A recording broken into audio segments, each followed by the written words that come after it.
मैं हूं साक्षी राय और आप देख रहे हैं खरी बात। जैसा कि हमने कहा था और आपको भी बेसब्री से इंतजार था, क्षेत्र की सबसे बड़ी पंचायत क्षेत्र पंचायत यानी कि ब्लॉक प्रमुख के चुनाव के लिए होने वाले महामुकाबले का। तो आइए देखते हैं जंग कुर्सी की।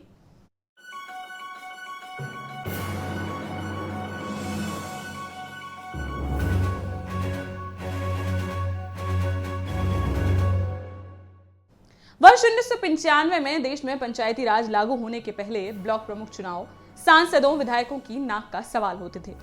पूरे जिले की निगाहें गांव-गांव में होने वाले प्रधानों के चुनाव पर टिकी होती थी। प्रधान ही राजनीति की मुख्य भूमिका में होते थे। प्रधान के हाथों में गांव की पूरी बागडोर तो होती ही थी, साथ ही ब्लॉक प्रमुख और जिला पंचायत सदस्य भी प्रधानों के द्वारा ही चुने जाते थे। उन दिनों चुनाव में धन बल का भी कोई खास प्रभाव नहीं था।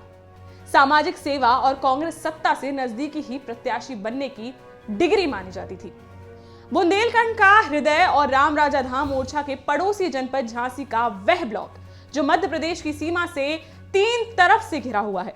इसके बाद भी आजादी के पहले कई स्वतंत्रता संग्राम के लड़ाकों की जन्म व कर्म भूमि का गौरव पाने वाले इस ब्लॉक में कांग्रेस के ऐसे रणबांकुरे रहे हैं जिन्होंने उस जमाने के बड़े नेताओं और अफसरों को अपनी पकड़ और जनाधार का एहसास कराया। और जब कांग्रेस का जमाना खत्म होने को आया तो ब्लॉक की कमान ऐसे बाहुबलियों के हाथों में आ गई जिन्होंने अपने विरोधियों को तो छोड़िए, सरकार को भी झुकने पर मजबूर कर अपना झंडा फहरा दिया। हम बात कर रहे हैं आजादी के बाद से ही लगातार अनुसूचित जाति के लिए आरक्षित मऊरानीपुर विधानसभा क्षेत्र के ब्लॉक बंगरा की। 59 ग्राम पंचायतों का नेतृत्व करने वाला ब्लॉक अपनी स्थापना के समय से ही जिले की राजनीति के लिए महत्वपूर्ण रहा है। इस ब्लॉक का राजनीतिक नेतृत्व स्वतंत्रता संग्राम के सेनानियों से शुरू होकर सत्ता के प्रतिनिधियों से होते हुए बाहुबलियों के हाथों में आ पहुंचा है। अब यहां की बनने वाली तस्वीर में कौन से रंग होंगे, आइए शुरू करते हैं बंगरा ब्लॉक का प्रारंभिक राजनीतिक विश्लेषण। अंग्रेजों की गुलामी से बदतर और दयनीय हालत से उपजे आक्रोश ने रजपुरा के छत्रजीत सिंह के लाल रोशन सिंह ने आजादी की लड़ाई में उतरकर अंग्रेजों की डाक गाड़ी को लूटा, जिसमें उन्हें 18 महीने की सजा हुई और जेल जाना पड़ा। लगातार स्वतंत्रता संग्राम में संघर्ष करने और सामाजिक रूप से सक्रिय रहने से रोशन सिंह की ऐसी छवि बनी कि सन 70 के दशक में कांग्रेसी रोशन सिंह बंगरा के निर्विरोध ब्लॉक प्रमुख बन गए। समाज के लिए लगातार कुछ करते रहने के जज्बे से उन्होंने क्षेत्र के बच्चों की शिक्षा के लिए गैराहा में गौरैया इंटर कॉलेज की स्थापना की, जिसमें ग्राम सभा आदि से सहयोग लेकर 20 एकड़ भूमि भी दान में दी। उन्हें क्षेत्रवासियों ने आर्य कुमार की उपाधि भी दी। कांग्रेस के बड़े दिग्गजों सांसद डॉक्टर गोविंदास रिछारिया और मंत्री बेनीबाई के करीबी रोशन सिंह आर्य कुमार लगातार दूसरी बार निर्विरोध ब्लॉक प्रमुख बने। सन 80 के दशक की शुरुआत में तीसरी बार फिर रोशन सिंह की ताजपोशी की तैयारी थी, पर तत्कालीन मंत्री बनी बेनीबाई की निकटता और क्षेत्र में वर्ष प्रतिवर्ष बदल रहे राजनीतिक समीकरणों ने रोशन सिंह की राह में कांटे बिछा दिए।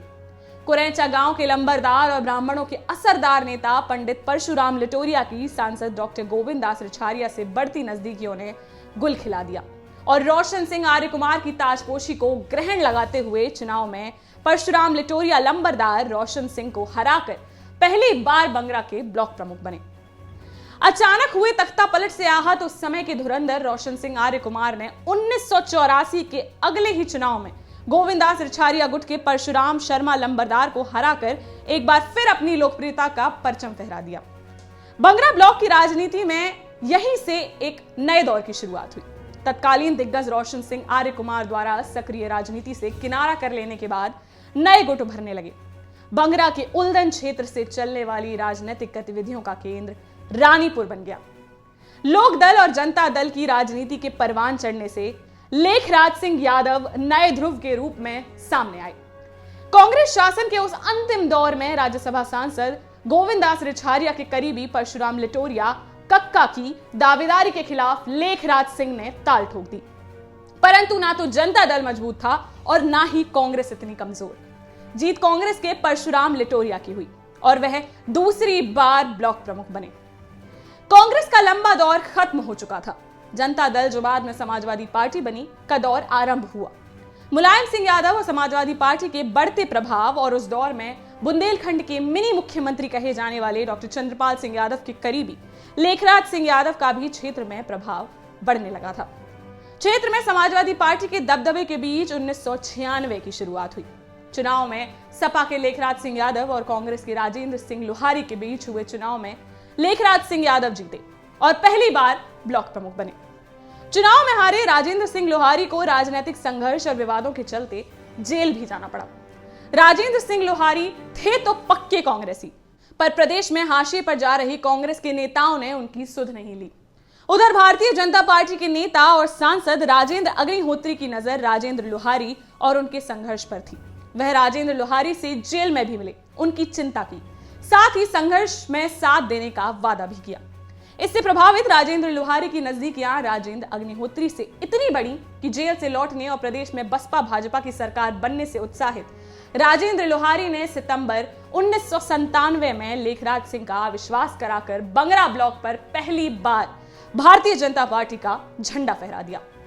प्रदेश में नए राजनीतिक समीकरणों ने मौरानीपुर में नई परिस्थितियों को जन्म दिया, जिसमें मुख्य दलों से अलग लोकतांत्रिक कांग्रेस और उनके राज्य मंत्री बिहारी लाल आर्य अपने होम ब्लॉक बंगरा पर पूरी तरह से हावी हो चुके थे।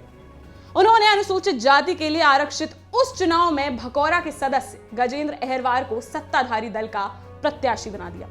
उधर लेखराज सिंह यादव ने समाजवादी पार्टी से मगरपुर के सदस्य सूर्य प्रकाश तल्या को प्रत्याशी बनाया, पर जीत राज्य मंत्री बिहारी लाल आर्य के प्रत्याशी गजेंद्र अहरवार की हुई। 2006 के चुनाव में तो नजारा पूरी तरह बदला हुआ था। समाजवादी पार्टी की सरकार और सांसद चंद्रपाल सिंह यादव के दबदबे के चलते लेखराज सिंह यादव का रुतबा पूरे चरम पर था। उन्होंने जब ब्लॉक प्रमुख का पर्चा भरा तो दूर दूर तक कोई पर्चा भरने की सोच भी नहीं रहा था। लेखराज सिंह निर्विरोध चुनाव जीते। अब तो अपने इरादों और सत्ता के ब्लाइंड सपोर्ट के चलते लंबे काफिले और बंदूकियों की फौज के साथ चलने वाले बाहुबली लेखराज सिंह यादव को ना सुनना तो जैसे मंजूर ही नहीं था। यही वो कारण रहा कि रानीपुर में ही दिलेरी से रहकर भाजपा का झंडा थामे रहने वाले पूर्व सांसद राजेंद्र अग्निहोत्री के करीबी भारतीय जनता युवा मोर्चा के जिला अध्यक्ष मनोज श्रोतीय से उनका 36 का आंकड़ा बढ़ने लगा और अगले वर्ष ही रानीपुर में सरे बाजार मनोज श्रोतीय की हत्या कर दी गई। मनोज श्रोतीय की हत्या में जेल जाने के कारण लेखराज यादव की ब्लॉक प्रमुखी उस समय की ज्येष्ठ उप ब्लॉक प्रमुख श्रीमती सरोज सिंह लोहारी के हाथों में गई। 2 वर्ष बाद लेखराज सिंह जेल से वापस आए और 3 जनवरी 2009 को फिर कुर्सी संभाल ली। 9 महीने बाद ही गैंगस्टर एक्ट में फिर जेल गए लेखराज सिंह की कुर्सी 1.5 महीने सरोज लोहारी के हाथ रही। जेल से वापस आने पर 26 नवंबर को लेखराज फिर काबिज हो गए। राजनीतिक अस्थिरता के इन 5 सालों के बाद बहुजन समाज पार्टी की सरकार में हुए वर्ष 2011 के चुनाव में मायावती सरकार और बुंदेलखंड प्रभारी ब्रजलाल खाबरी के दबदबे के चलते मगरपुर की कंचन परशुराम कुशवाहा बसपा प्रत्याशी के रूप में निर्विरोध ब्लॉक प्रमुख बनी। इन चुनाव में लेखराज सिंह की चुप्पी का राज यह निकला कि अपनी 2-3 प्रधानों की सीटों और अपनी शांतिपूर्ण सुरक्षा के बदले लेखराज सिंह ने बंगरा की ब्लॉक प्रमुखी में सत्ताधारी दल को वॉकओवर दे दिया। 2016 में तो तस्वीर हर बार से जुदा थी। यहां लेखराज सिंह यादव के बाहुबल और दिलेरी ने ऐसी दास्तां लिखी जो बरसों तक याद रहेगी। प्रदेश में मुख्यमंत्री अखिलेश यादव थे, सत्ता वह भी समाजवादी पार्टी की, साथ ही क्षेत्रीय विधायक वह भी ताकतवर और विरोधी। फिर भी पूरा चुनाव ही राज्यसभा सांसद डॉक्टर चंद्रपाल सिंह यादव के करीबी बाहुबली लेखराज सिंह यादव के इर्द गिर्द ही था। समाजवादी पार्टी ने गुड़ा की श्रीमती द्रौपदी विश्वनाथ यादव को प्रत्याशी घोषित किया था, परंतु लेखराज सिंह यादव तो 80% से ज्यादा बीडीसी सदस्यों को अपने कब्जे में किए हुए थे।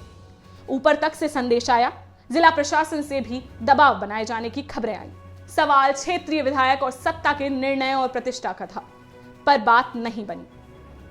बात यहां तक चली कि सत्ताधारी दल के प्रत्याशी के अलावा कोई और पर्चा भरने पहुंच ही ना पाए। ऐसी खबरों से लोग लामबंद होने लगे। नामांकन के दिन हजारों की भीड़ ब्लॉक मुख्यालय ले जाने की तैयारियों की जाने लगी। मामला बिगड़ते देख सबको लखनऊ तलब किया गया। वहां लेखराज सिंह से कुछ पाने के लिए थोड़ा झुकने को कहा गया। बर्फ कुछ पिघली और जब लेखराज सिंह यादव लखनऊ से लौटे तो उनके हाथों में उनकी बहू शशि जयहिंद यादव के नाम ब्लॉक प्रमुखी का टिकट था। फिर बचा ही क्या था, शशि यादव निर्विरोध ब्लॉक प्रमुख बनी। लेखराज सिंह यादव इन दिनों मनोज श्रोतिया हत्याकांड में आजीवन कारावास की सजा के चलते जेल में हैं। विपक्ष की सरकार के बावजूद हाल ही में उन्होंने रानीपुर नगर पंचायत अध्यक्ष का उपचुनाव जीत लिया है। सत्ता के आक्रोश और निशाने से बचने की रणनीति ही माने जो लेखराज सिंह का खेमा ब्लॉक प्रमुख के चुनाव के लिए सत्ताधारी दल को वॉकओवर देता दिख रहा है। ऐसे हालातों में बंगरा ब्लॉक के चुनाव में जो रंग दिखता रहा है वह इस बार नहीं दिखाई दे रहा है। अब लड़ाई सिमट कर सत्ताधारी दल भारतीय जनता पार्टी में आपस में ही देखी जा रही है। पर यहां भी मामला कम रोचक नहीं है।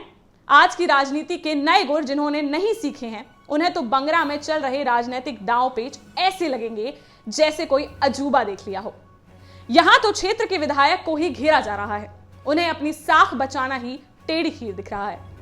अनुसूचित जाति की महिला के लिए आरक्षित 82 बीडीसी सदस्यों वाले बंगरा ब्लॉक में जातिगत आंकड़े देखें तो 22 अहरवार, 9 यादव, 9 कुशवाहा, 9 पाल, 3 रायकवार, 2 ब्राह्मण, 2 कोरी, 2 पटेल, 2 मुस्लिम, 2 साहू, 2 श्रीवास सहित अन्य सदस्य हैं।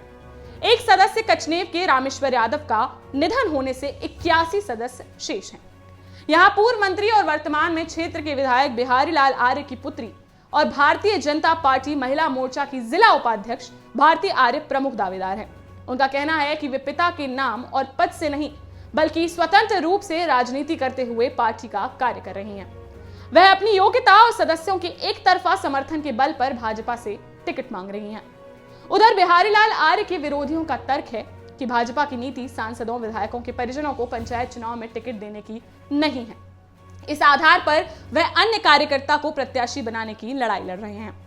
बंगरा ब्लॉक के राजगीर से सदस्य किरण छिमादर आर्य, पलरा से सदस्य और मौरानीपुर नगर पालिका की अध्यक्ष रही पुष्पा वर्मा, राजपुरा से सदस्य प्रियंका अमर सिंह अहरवार, सकरार से सदस्य प्रगति रामकिशोर आर्य भी भारतीय जनता पार्टी से टिकट की दौड़ में है। फिलहाल अभी तक क्षेत्र से प्राप्त खबरों को आधार माने तो सर्वाधिक लगभग 55 सदस्यों के प्रमाण पत्र भारती आर्य के समर्थन में है। वहीं किरण छिमादर आर्य के समर्थक भी लगभग 2 दर्जन सदस्यों के समर्थन का दावा कर रहे हैं। पुष्पा वर्मा, प्रियंका अहरवार और प्रगति आर्य के चुनाव प्रबंधक भी टिकट मिलने पर बहुमत जुटा लेने का दावा कर रहे हैं। हालात यह हैं कि यदि भारती आर्य को सांसद विधायकों के कोटे में नहीं मानते हुए भाजपा प्रत्याशी बनाया गया तो उनकी एक तरफा जीत तय मानी जा रही है।